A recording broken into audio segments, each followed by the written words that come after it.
Warning, if you play this deck, you will need a new play group. Welcome back to the Acting Magic channel. I'm Steve, the Actery. Today we are talking about how to lose friends in Magic the Gathering.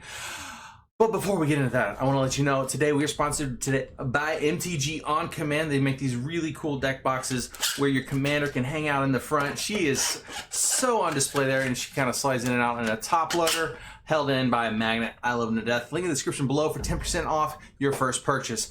Also, I want to thank my patrons, Austin, Gabby, Neebs, and Cade for supporting me on this journey, and I couldn't do it without them. Oh, and if you have any interest in Patreon, a link in the description below. I love you guys. Thanks. All right, let's talk about it. So, I had an idea that I wanted to do something to my friends and see how salty they got. So I played on Friday. I played this deck without having a Rule Zero conversation first. Okay, so did it on purpose.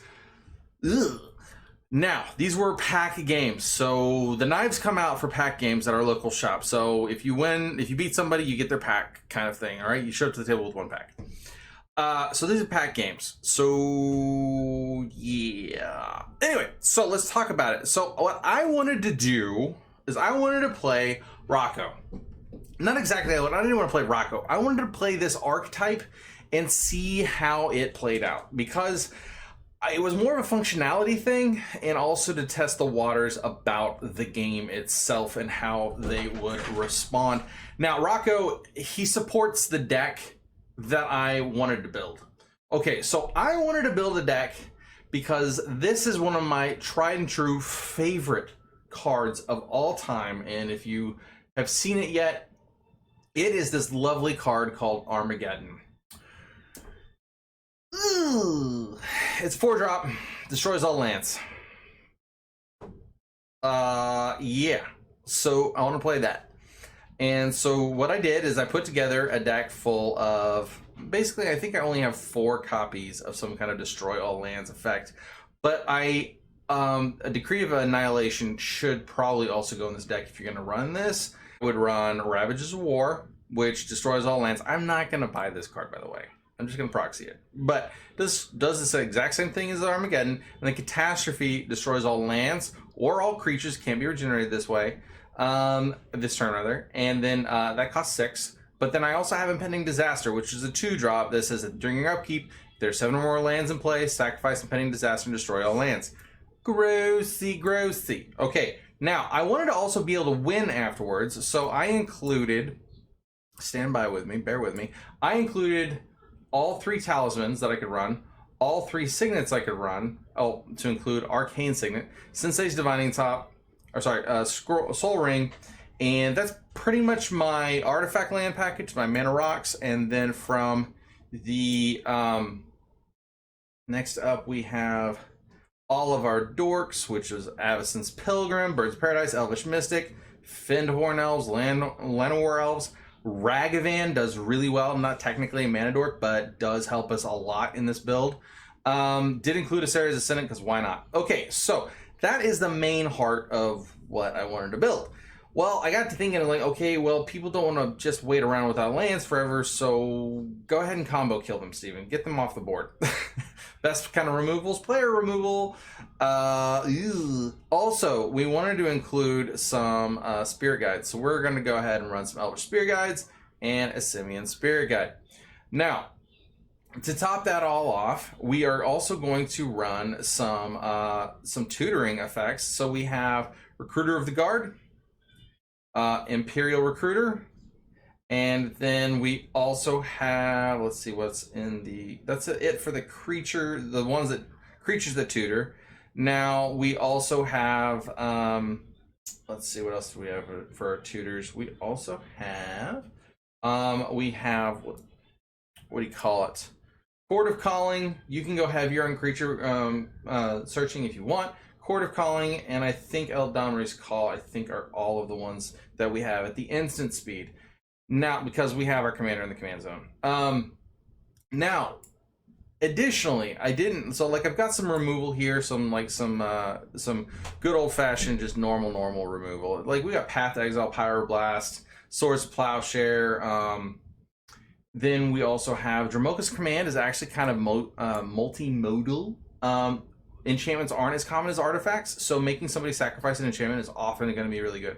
Also, it does make something fight, which I've been having a really hard time with, what do you call it? Draenith Magistrate. Really gross. Draenith Magistrate's disgusting. Now, of these cards, so, like, we also include several Planeswalkers that add mana. Domri Anarch Bolas makes their stuff incounterable, adds a green and a red. Creatures get +1/0, sometimes relevant. Also fights. Fighting on a Planeswalker is really good. It can fight the turn it comes out, and it can come out as early as turn 2.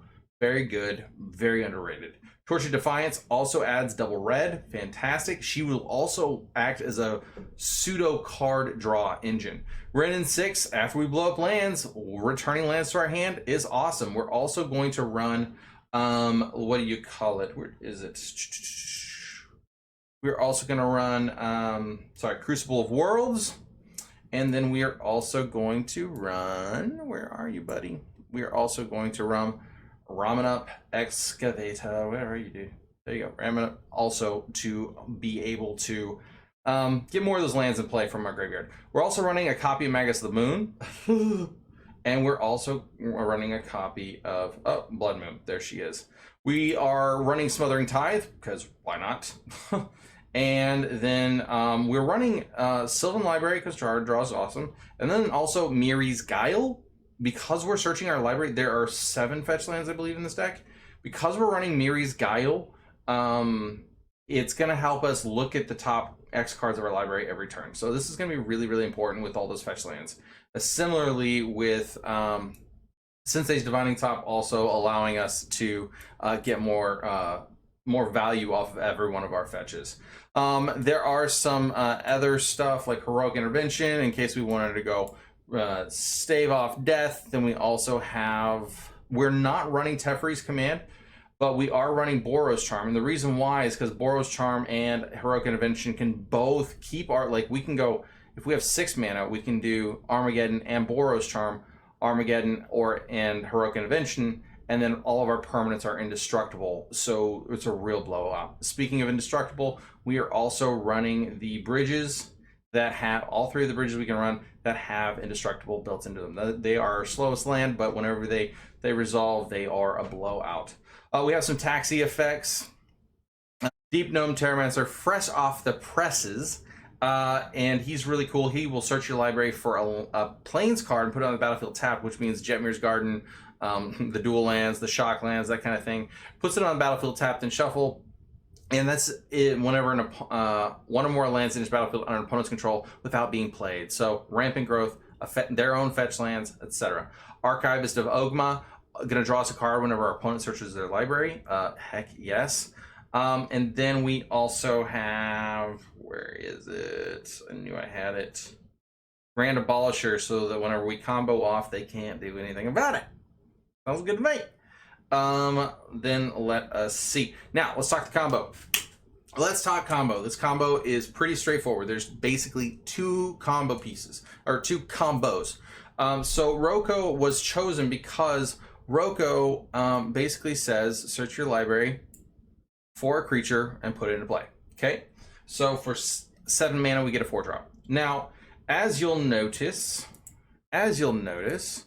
of our main ways of, one of our main ways of going infinite, basically, Dockside Extortionist enters the battlefield, creates treasures, equal to the number of enchantments and artifacts our opponents control. Well, for the combo, we need them to control at least 5 artifacts and enchantments so that we can get 5 treasures every time Dockside enters the battlefield. Okay, now, that means that whenever we play Temur Sabertooth, we can bounce Dockside Extortionist for 2 mana. Ugh, come on. Dockside Extortionist can bounce for 2 mana, and then be played again for 2 mana, which means that of the 5 treasures that we net off of Dockside Extortionist, we keep 1 every time we play Dockside Extortionist, which means now we got infinite treasure tokens.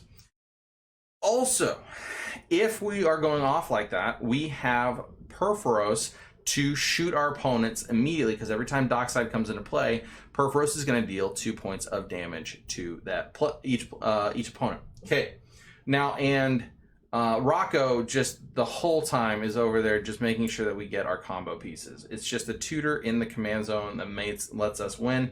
It's for 5 mana, you can go and get Dockside. For 7 mana, you can get Temur Sabertooth.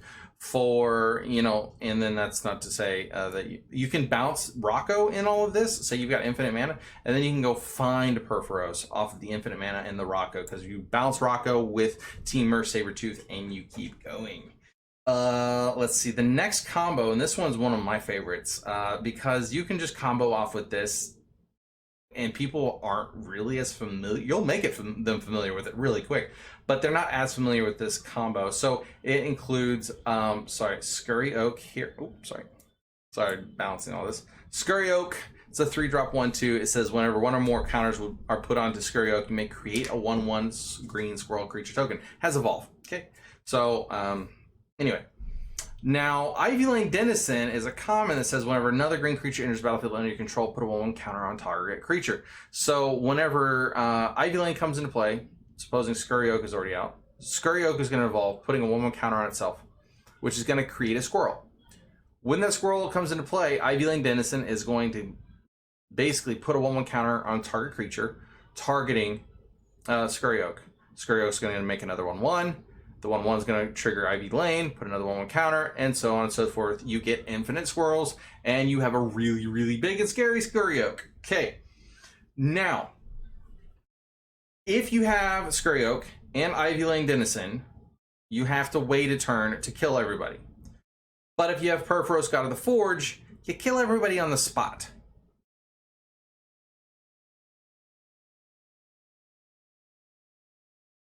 Yeah. I wanted to play this deck. So let's just say, cut to the chase here. So I played the first game with these guys, and I board wipe, or sorry, land wipe. I land wipe the table. And much rage and fury went down. I think I land wiped on probably turn 4, right on curve. Like, I had a lot of land, but I wanted to like hit more of their lands whenever I did it. So I board wiped, and by the time I land wiped, the Gruul player had like an Omnath deck, and they had 8 lands in play.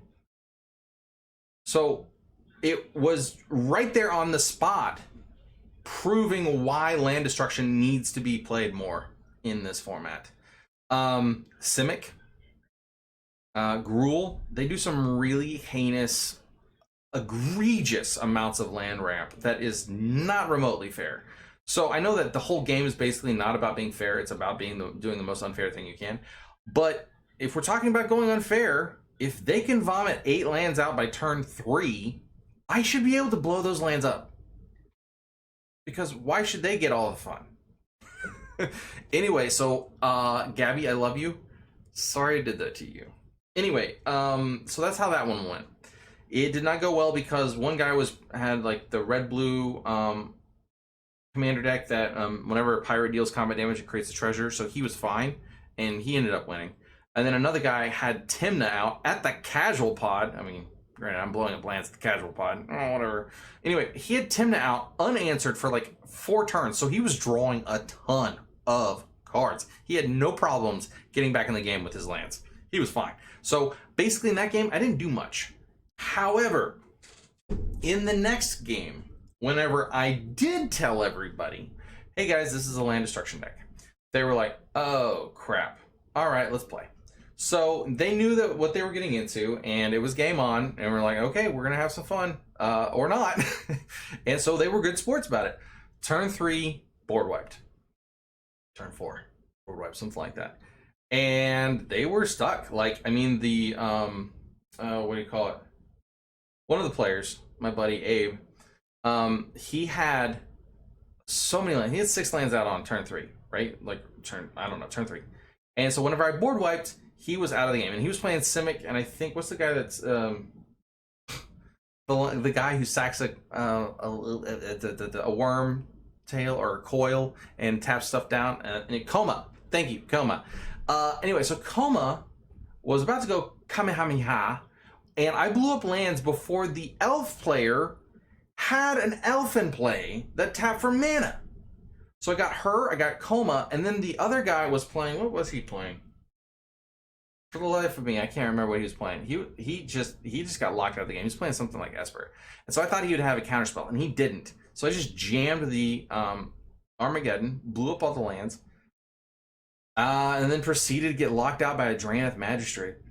So I got stuck out, they got stuck out. I was gonna go infinite on like my next turn because I had, you know, I could play Rocco, get my Teamer, Sabretooth, and go infinite. But it was a lot of fun. And I really think that the community needs to take a chill on the land destruction, Brian. But I understand why they won't, or why they don't, because it's awful losing your lands. I hate it, but I like doing it. And so the deck worked just fine. Worked just fine, but did lose some friends. I love you, Gabby. I'm sorry. Anyway, thank you all so much for coming out. Please like, share, comment, and subscribe if you enjoyed this content. Check out MTG On Command. They're doing really great stuff with their deck boxes over there. America. Thank you all so much for being patrons. Gabby, Neebs, Austin, Cade. Couldn't do this without you all. Anyway, I love you all. Thank you all so much for coming out and supporting my content. And I can't wait to show you the next crazy harebrained scheme I have for this game. Love you. Bye.